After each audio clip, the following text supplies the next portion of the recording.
So some of these cries that I hear from the right wing, in order to suggest that we could do the same and that Peter Dutton could be the same as Trump, is absurd.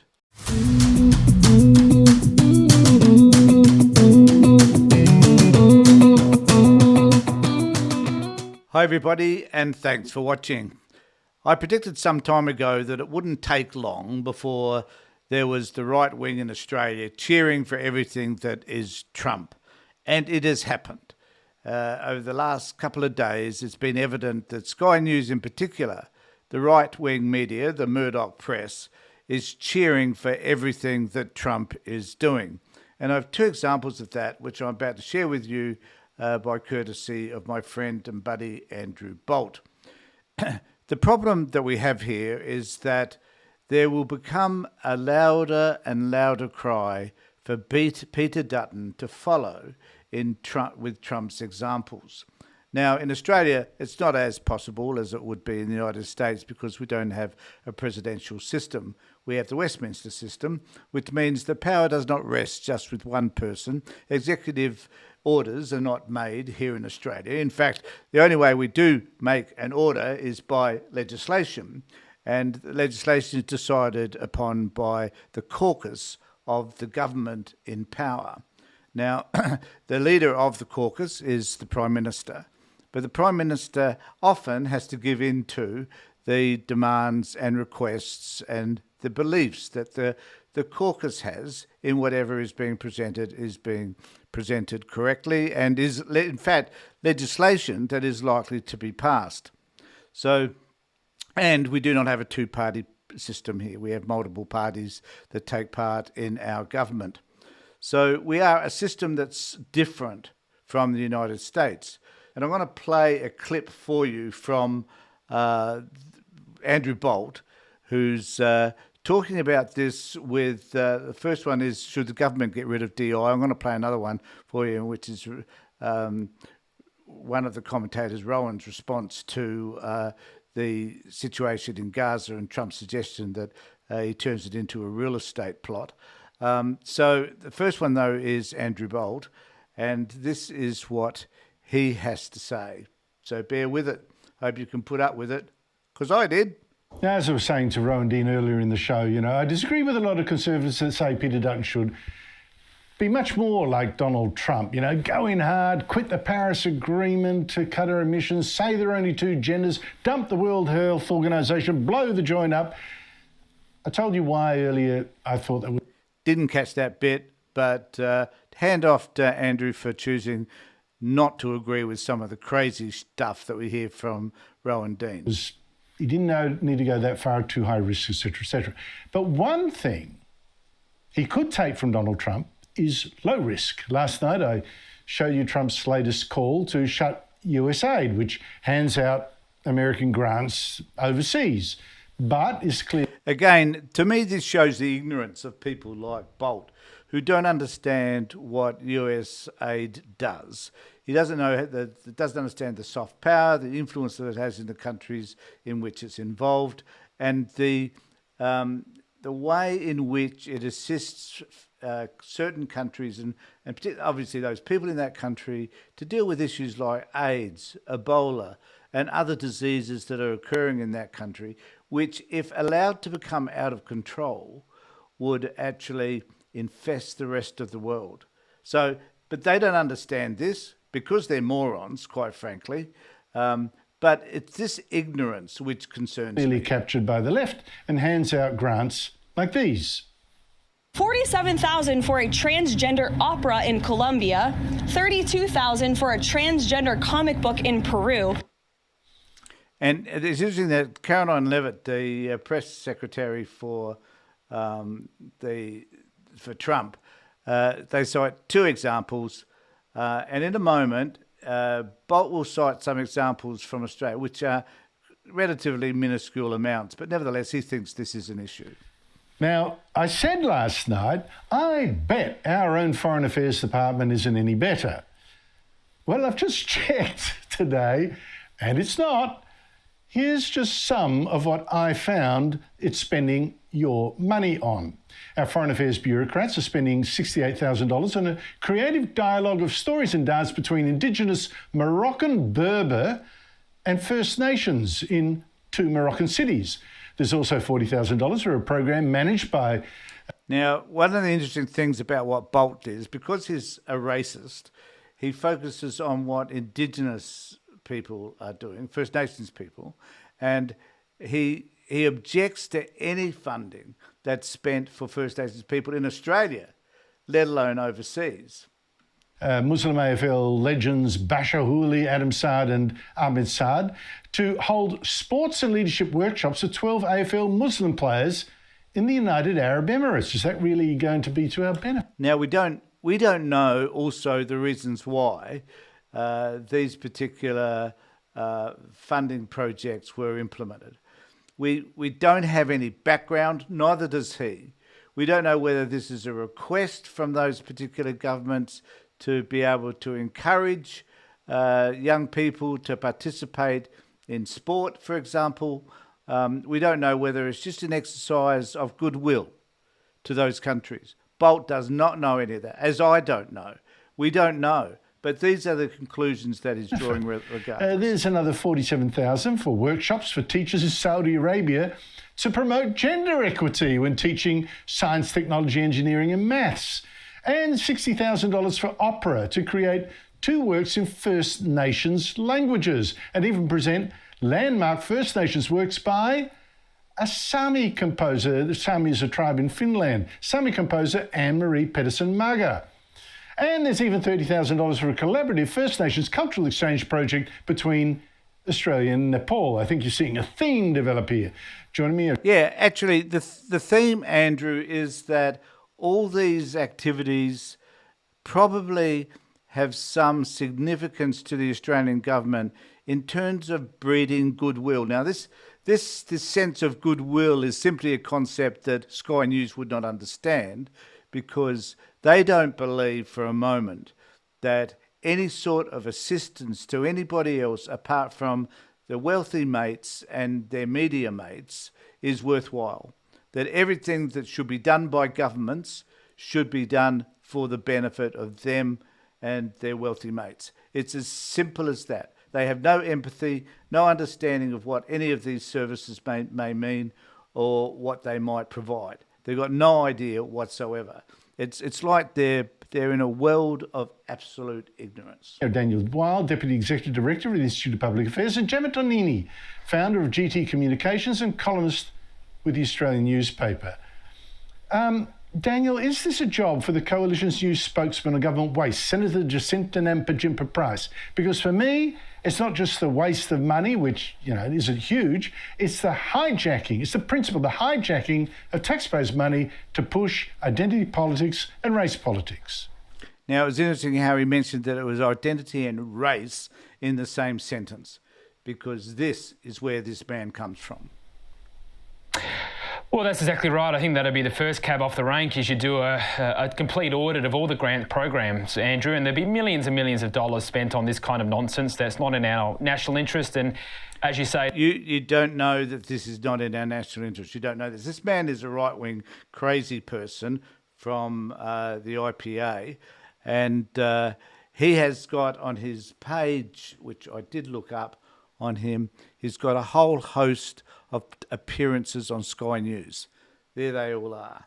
Australia First, on Credlin. He does nothing but appear on Sky News. So he's as right-wing as they come. I'll just play a little bit more of what he has to say and then I'll move on to the next subject.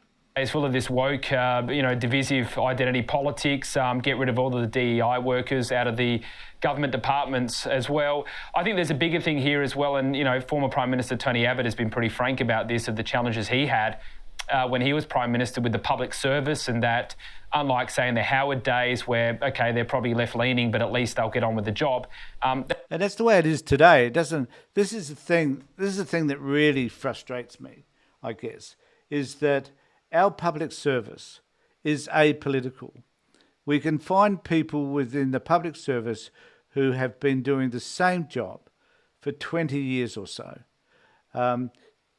Executives, chief executives of departments who have been committed to doing that work, regardless of which political party is in power.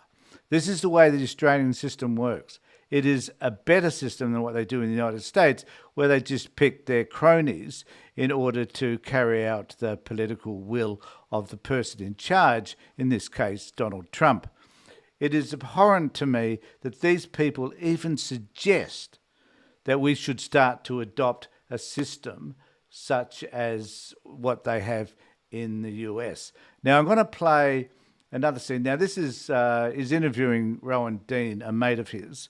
And Rowan Dean is one of the most revolting persons on this planet.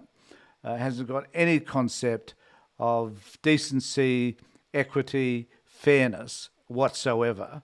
And he is a Trump supporter big time. And this is what he's advocating. So just watch this particular conversation here. Joining me is Rowan Dean, Editor-in-Chief of the Spectator Australia, host of Outsiders every Sunday here on Sky News at 9 a.m. Plus, he's now got his own show on Fridays that is doing very, very well. Rowan, Donald Trump was attacked straight off the bat by people who don't have a better plan. Your response?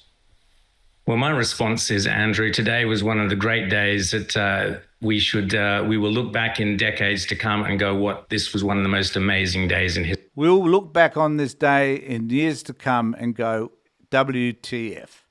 That's what we will be doing. And people like Rowan Dean, hopefully, will head back into their little rabbit holes and disappear forever, so we never get to see them again. History. I was thrilled. Unlike the other people you spoke to, whoever they were, Andrew, I was absolutely swinging from the chandelier and cracking the bubbly and saying, this is just an amazing day. And the reason being, a couple of things. You pointed out some of the flaws, but those flaws are not insurmountable. For a start, America has done this before. America rebuilt Japan after World War II. Can I just make this point when he's talking about all these countries that America rebuilt? There is no disputing that they did. And one of the reasons for that was that Americans' involvement in the World War meant that they themselves were not attacked. They were not destroyed. They left the World War II in pretty good shape, and with an economy that was functioning and a dollar that was working. Hence the reason why they are where they are today. And they did not remove people. They did not remove the Japanese people from Japan. They did not remove the German people from Germany. They did not behave in ways which are now being suggested by Donald Trump. They were respectful in what they did, and they helped to rebuild those countries. And when I think of things like US aid, I think of the same sort of thing. That it's an effort to build goodwill, to do right by the world. Now, it may not be perfect, and there may be elements of it that may be corrupt. I'm not disputing any of that. But on the whole, it is an organisation which is there to help people. So what the United States started to do in 1945, they've continued. And for the last 60 years, they've been building their goodwill through US aid. So what this man is talking about is absolute, unadulterate garbage. It helped rebuild South Korea. It helped rebuild, obviously, Europe after World War II. So America has skin in the game when it comes to rebuilding successfully places that were hellholes after a devastating situation. So there's that. Secondly, Donald Trump is a real estate developer. Obviously, he saw the opportunity there. And if he can see that opportunity, so too. Doesn't that say it all, though? That Donald Trump saw an opportunity because he's a real estate developer. What does that tell us about the morals, the principles of Donald Trump?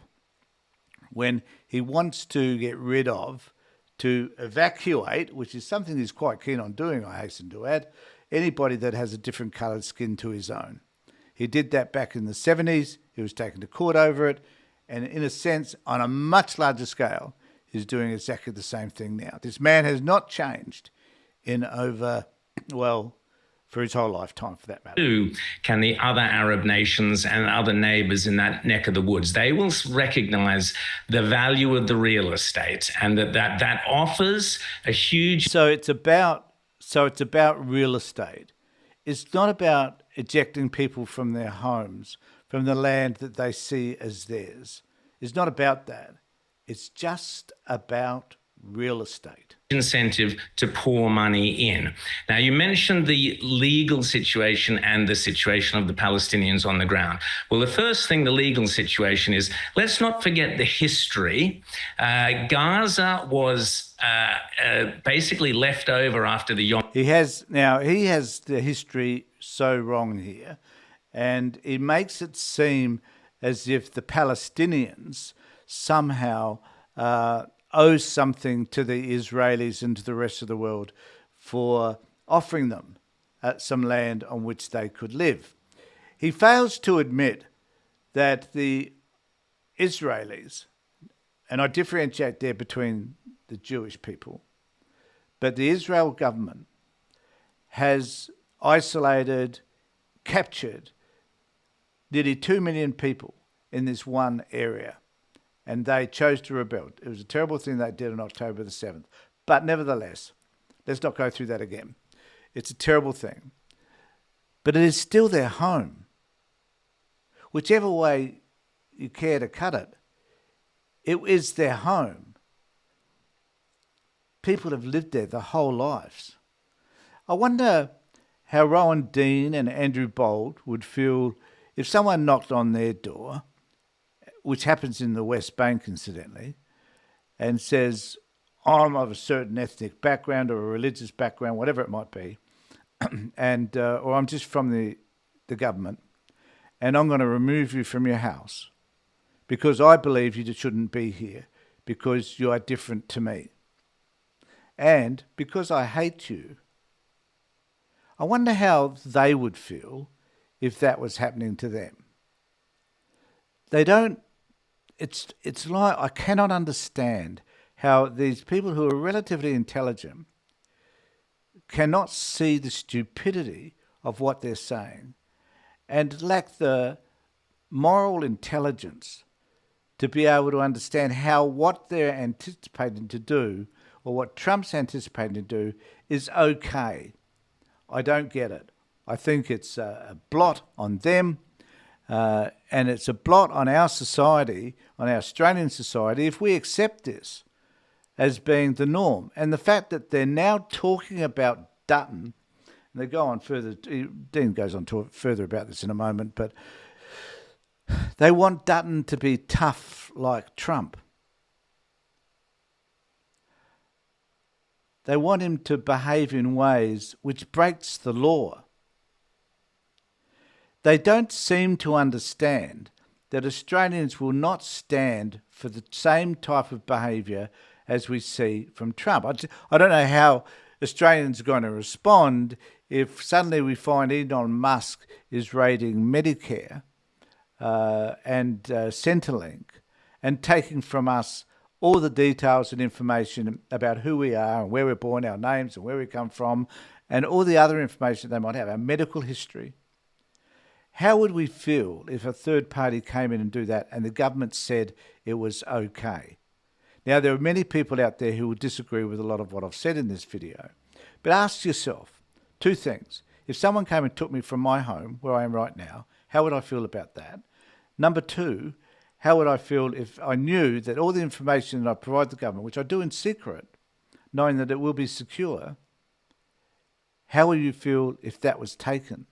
How do you feel when you find that there's been a breach in a bank and all your details have been taken? How would you feel about that?